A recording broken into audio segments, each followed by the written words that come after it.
Bonsoir à tous, bienvenue dans l'émission Présence protestante. Il sera question de la Bible, mais pas seulement. Il sera question de la poésie. Notre invité, John Joos, est montois, engagé depuis le plus jeune âge dans l'action citoyenne, mais pas que. Il est aussi engagé dans la participation de tous à la vie publique. Électron libre, les écrits sont parfois poétiques, critiques, pertinents, actifs sur les réseaux sociaux et surtout un idéaliste épris de liberté dont les mots touchent dans leur simplicité. Vous avez écrit entre autres du silence à l'essence des mots. Alors John Joos, forcément pour vous la poésie c'est saisir le sens de ce que nous sommes au-delà de la norme, saisir la grandeur de cette petite chose. Voilà donc pour votre introduction. Bienvenue, en tout cas, merci pour votre passage merci dans notre émission. John Joos, qui êtes-vous ?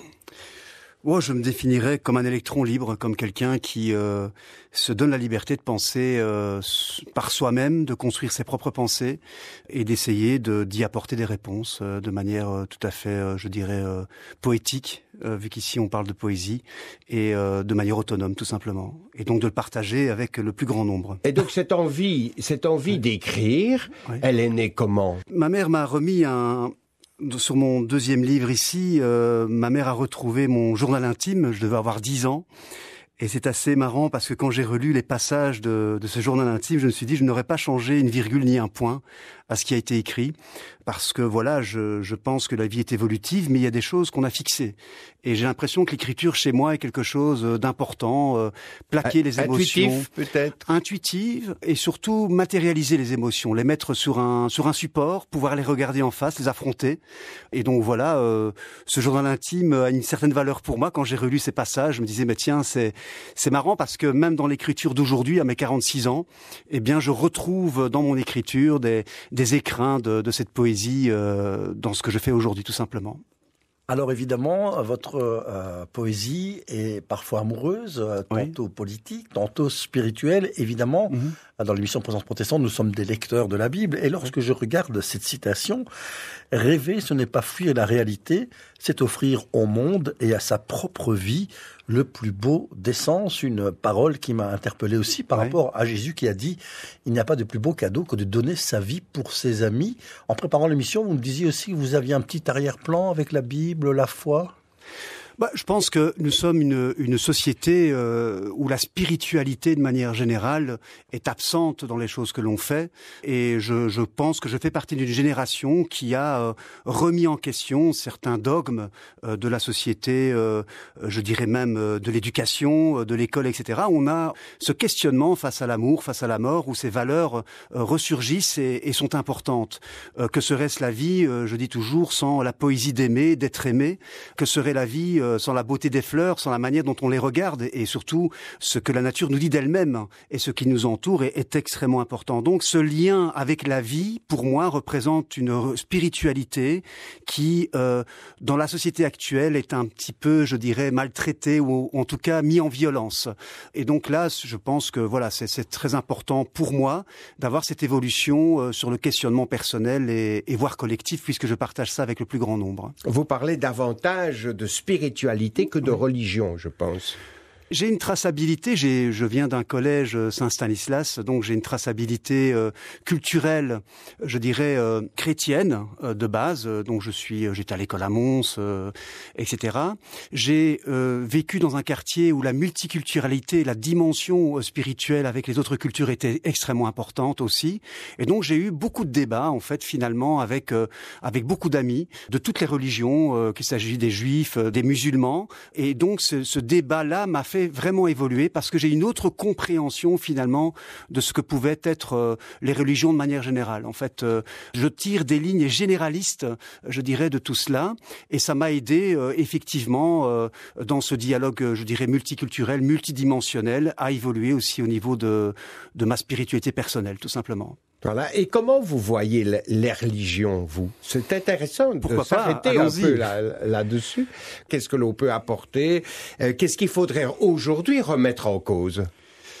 Moi, je pense que les religions sont à la source même de ce que moi j'entends par mon engagement je dirais citoyen et politique, si je peux faire un lien, si je peux me permettre de faire le lien, parce que je pense que ce qui a organisé la société de manière civilisationnelle à la base, c'est le questionnement spirituel justement, et puis s'en vient la collectivité, le fait qu'il y ait des leaders aussi au sein de ces communautés, que ce soit chez les musulmans, chez les chrétiens, chez les juifs, et que ces leaders ont apporté un projet de société, ont apporté aussi une parole qui a aidé les gens à reconquérir des valeurs, ou en tout cas essayer d'apprendre à vivre ensemble. Et donc ces valeurs, on les retrouve effectivement à la fois dans le questionnement personnel, et puis on les retrouve de manière collectivisée dans les religions. Alors moi, j'ai un regard non politique sur les religions, bien que je pense qu'elles aient été instrumentalisées de manière politique dans toutes les cultures, et que ça les a complètement dénaturalisées du message dont elles étaient porteuses à la base. Et je crois que quand on fait ce questionnement, cette introspection intérieure sur la question du cœur, sur la question de l'intelligence, sur la question de l'autre, de la rencontre avec l'autre, je pense qu'on retrouve un certain nombre de valeurs que les religions nous ont portées aussi sur le plan civilisationnel. Il fait partie intégrante de notre culture. Nous sommes toujours ce soir avec John Joos. Il est auteur de ce livre, notamment du silence à l'essence des mots. John, vous avez eu un parcours un peu compliqué au niveau de la maladie, au niveau du découragement. Vous avez fait preuve de résilience. Et lorsque je lis dans votre livre ceci, on dit souvent qu'il ne faut jamais abandonner. J'ai pourtant appris qu'il fallait parfois plus de courage pour le faire. C'est un message que vous aimeriez laisser aussi ce soir ?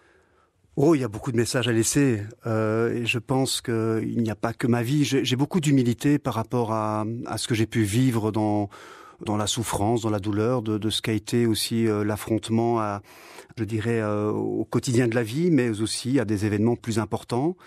Donc je garde beaucoup d'humilité parce que d'abord la souffrance, elle s'évalue pas.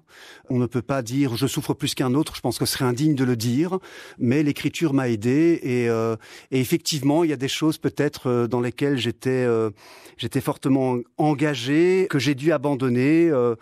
Parce que les choses se sont présentées différemment dans ma vie personnelle. Et donc je trouve qu'il y a parfois des maximes, des dictons, des phrases comme ça assez mécaniques dans notre culture judéo-chrétienne. J'ai tendance à parfois contredire certaines vérités pour vivre mon parcours personnel. Et donc on dit souvent qu'il ne faut jamais abandonner, mais je pense que parfois il faut du courage pour abandonner certaines choses, parce que voilà, il faut parfois accepter qu'on est parfois enchaîné dans des choses où il faut pouvoir se libérer. Il faut se délester quelque part. Voilà, il faut du courage, oui. Je pense. Oui. Et vous pensez à quoi ? Précisément. Alors, je l'ai probablement écrite, il faudrait que je me souvienne dans quelles circonstances, parce que chaque phrase a son histoire. Ça pourrait faire le titre d'un livre à chaque fois.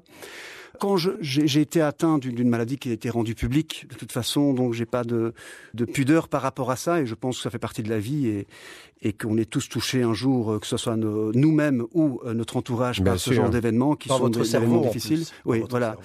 Mes valeurs n'ont pas changé, mais mon regard sur le monde a changé. Et donc j'ai dû abandonner certaines, pas valeurs, mais certaines convictions.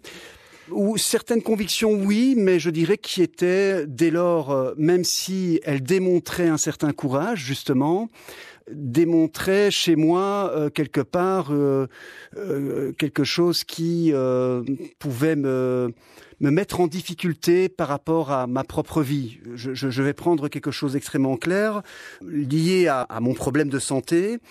J'ai été en difficulté de pouvoir faire des choses normales pendant un certain temps. Bon, j'ai une période de convalescence assez importante.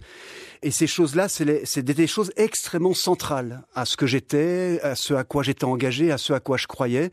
Pas vous le cacher, je suis engagé en politique, j'ai créé mon propre petit mouvement citoyen sur le plan local, ça m'a valu d'être élu, etc. Et j'ai dû abandonner certaines idées, certains idéaux, ou en tout cas de pouvoir en être le propre acteur. Et ça a été difficile, et j'ai estimé qu'il fallait avoir à un moment donné du courage de pouvoir l'accepter, d'abandonner certaines choses auxquelles on croit fortement, auxquelles on est accroché, auxquelles ça fait le centre de notre vie, et de pouvoir parfois passer à autre chose. Et oui, c'est effectivement le mot résilience qui vient quand je pense à cette phrase, le mot résilience, oui. Alors John, justement, cette maladie vous a impacté. Ouais. Et lorsqu'on regarde aussi ce livre et puis cette biographie, vous dites à un moment, on l'a déjà cité plus brièvement, la poésie, c'est saisir le sens de ce que nous sommes au-delà de la norme. Là, on vous reconnaît. Saisir la grandeur de ces petites choses qui font la magie de l'instant. Jusque-là, tout va bien. Mais quand vous dites, c'est faire trembler son cœur en chassant l'ombre de son ciel, défier les croyances, on en parlait avec Georges, et puis réinventer l'amour et questionner la mort. Vous l'avez questionné, vous avez été face à elle? Oui, j'ai été face à la mort, je ne vais pas vous le cacher. Je vais dire que, pour être plus clair, j'ai eu l'impression, au réveil d'une intervention, que je ne devais pas me réveiller, en fait, que je ne devais pas revivre. En fait, j'avais l'impression que quelque chose... J'ai écrit un autre texte qui est dans le livre, où je dis quand une partie de la mort est passée, mais qu'elle vous a pas pris entièrement, en fait. Donc, oui, la mort, je l'ai croisée. Et ça m'a fait vivre autrement, en fait, tout simplement. Le regard sur les choses change. Alors quand je parle de questionner la mort, je pense que la question de la mort, c'est ce qui nous permet de refonder le monde, en fait, tout simplement. C'est ce qui nous humanise, en réalité. C'est ce qui nous pousse à rendre la vie plus importante. Et sans la question de la mort, finalement, si on était éternel physiquement, tel que la réalité nous se présente à nous aujourd'hui, et Dieu seul sait ce qu'est la réalité, parce que si je prends Hawking, si je prends des physiciens et qu'on va vers la métaphysique, ce qu'on voit de la réalité, c'est juste une communication entre moi et mon cerveau et l'être. Et donc, voilà. Donc, je pense qu'à partir de la mort, on comprend l'importance de la vie, on découvre l'importance de l'amour aussi, parce que je pense que moi je mets toujours un grand A ou un petit A à l'amour. Quand j'ai mis un grand A, c'est le véritable amour, c'est celui qui fait que la vie existe. Parce que exister est un miracle, c'est une chance quelque part. Et ça, je l'ai compris dans mon approche à la mort, en fait, tout simplement. Alors John, forcément, en ces temps critiques avec l'Ukraine, impossible de ne pas être interpellé sur votre texte, l'enfant soldat. Oui. Ne laisse le monde ni personne te juger, te faire croire que tu n'es rien face à une société qui réduit la vie à si peu. La vie, le sens de ta vie est bien plus profond, bien plus complexe que le regard courroucé de ceux qui se complaisent dans la fausse beauté. Si vous voulez la suite du poème, c'est la page 61. John, vous avez écrit ça comment ? Alors moi, j'ai écrit ce texte en ayant vu une photo d'enfant passer dans mes actualités il y a quelques années. C'était la guerre en Syrie. Et j'ai été extrêmement touché par cet enfant qui était au milieu de la guerre et qui, malgré cette violence qui l'entourait, avait le sourire sur le visage. Ça impliquait d'abord le fait que cet enfant est victime de l'action des adultes, de la folie des adultes, de l'action de ce que moi j'appelle le système psychopathique, parce que quels qu'en soient les enjeux humains sur cette terre, je crois qu'il faut à un moment donné pouvoir concilier et trouver des solutions communes. J'ai toujours la terre est ma patrie, le ciel est mon drapeau. Voilà, ce texte m'est venu quand j'ai vu cet enfant et j'ai écrit ce texte qui a été republié sur justement une association, une ONG qui travaillait en faveur de ces enfants-là. Et donc ça m'a beaucoup touché aussi de le voir réapproprié par des associations. Et donc voilà pourquoi j'ai écrit ce texte. Parce que être soldat aujourd'hui, c'est garder le sourire. Malgré toute cette violence qui est totalement inutile, parce que je pense que la vie est déjà violente. Je rappelle souvent à ceux à qui je discute que la nature comporte elle-même de la violence. Quand vous voyez un lion se faire une gazelle, vous avez envie d'être du côté de la gazelle, et pourtant c'est la nature. Et je trouve que l'être humain a cette compétence, cette faculté de rajouter de la souffrance à la souffrance. Et moi, je la condamne. Et donc, je condamne toutes les guerres, je condamne toute cette souffrance qui est inculquée à des personnes qui n'ont rien demandé, notamment encore une fois les enfants, mais aussi tous les civils auxquels je pense chaque jour. Merci en tout cas pour cette belle pensée, John Joes.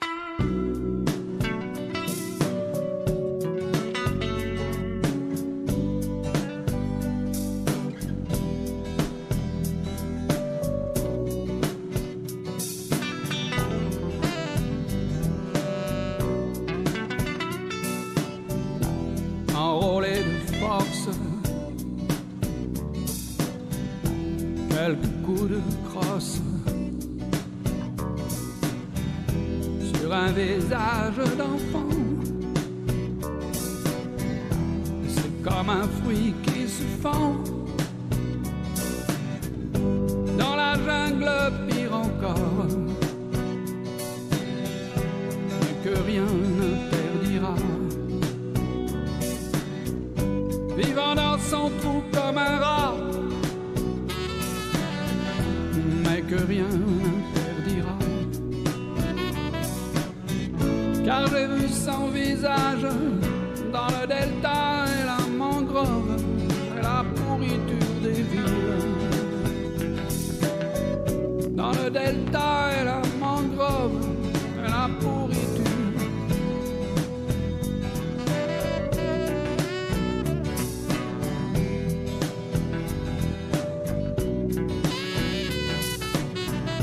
Un nouveau Tchernobyl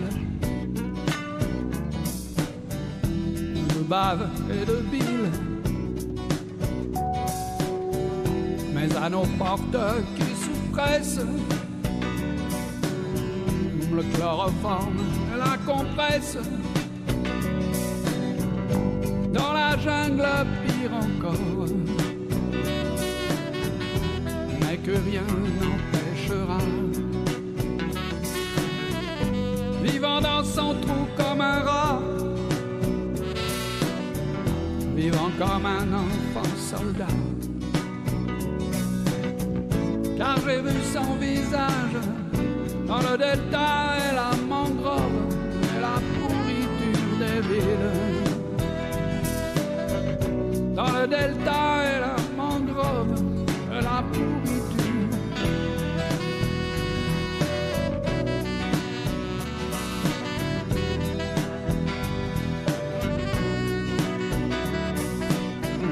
Une chaleur atroce, le ciel qui se teint en gris, enrôlé de force, de la Gausse Conakry. Quelques coups de crosse, ses lèvres noires qui me sourient, un dur comme de l'écorce de la Gausse Conakry. Dans la jungle, pire encore, car j'ai vu son visage